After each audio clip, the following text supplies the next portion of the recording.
అందరికీ hi, welcome to my channel. ఈరోజు మనం నేతి బొబ్బట్లు ఏ విధంగా తయారు చేసుకోవాలో చూసేద్దామా? చాలా ఈజీగా తయారు చేసుకోవచ్చు. ఇప్పుడు మనం ఒక కప్పు మైదా, ఒక కప్పు గోధుమ పిండి తీసుకుందాం. ఇందులోకి కొంచెం సాల్ట్ కూడా యాడ్ చేసుకుందాం.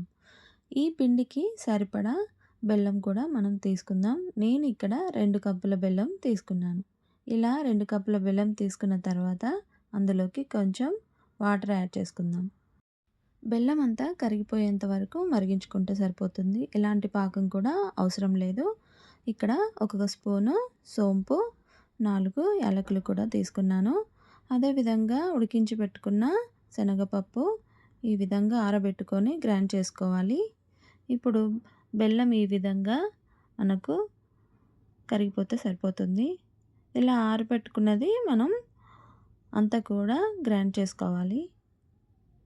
ఇప్పుడు గ్రైండ్ చేసుకున్న దాంట్లోకి మనం కరిగించి పెట్టేసుకున్న బెల్లం యాడ్ చేసుకుంటే సరిపోతుంది. ఎక్కువ ఉడకబెట్టడం, వండడం అలాంటివి చేయాల్సిన అవసరం లేదు. ఇక్కడ కరిగించి పెట్టేసుకున్న బెల్లం అంతా కూడా ఇందులో యాడ్ చేసుకొని కలిపేసుకుంటే సరిపోతుంది.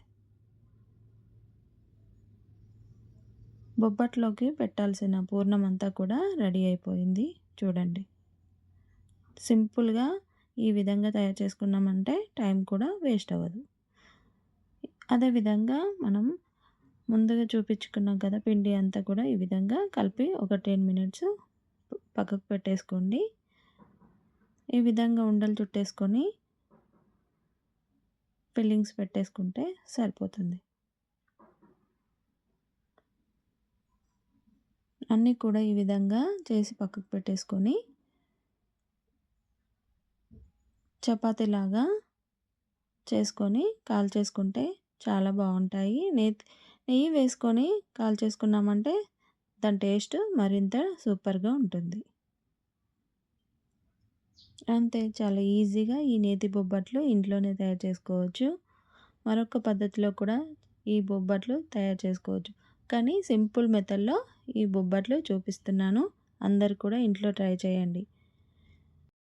ఇక్కడ మనం నెయ్యి వాడుతున్నాం. నెయ్యి ప్లేస్లో మనం ఆయిల్ కూడా వాడుకొని వండుకోవచ్చు. ఈ బొబ్బట్లకు చాలా పేర్లు ఉన్నాయి కదా, పోలేలు అని, భక్ష్యాలు అని, పూర్ణం బూరెలు అని చాలా అంటారు. మరి మీరేమంటారో కామెంట్ బాక్స్లో కామెంట్ చేయండి. అదేవిధంగా అన్నీ కూడా చపాతీలాగా ప్రెస్ చేసేసుకొని 2 వైపులా బొబ్బట్లను గోల్డెన్ బ్రౌన్ కలర్లోకి వచ్చేంత వరకు కాల్చుకోవాలి. మీడియం ఫ్లేమ్లోనే పెట్టుకొని కాల్చుకుంటే మరీ మంచిది. చాలా ఈజీగా ఇంట్లోనే తయారు చేసుకోవచ్చు.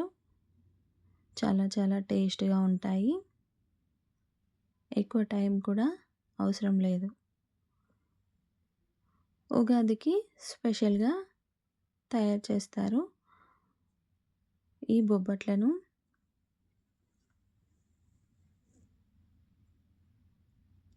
ఇలాంటి మరిన్ని హోమ్మేడ్ ఈజీ రెసిపీస్ కోసం శాండీ టాక్స్ హియర్ని సబ్స్క్రైబ్ చేసుకోండి, లైక్ చేయండి, షేర్ చేయండి. అందరు కూడా బొబ్బట్లను తయారు చేసుకొని తినండి. అంతే, చాలా చాలా రుచిగా ఉండే ఈ బొబ్బట్లు మనం ఒక 10-20 మినిట్స్లో ఇంట్లోనే తయారు చేసుకోవచ్చు.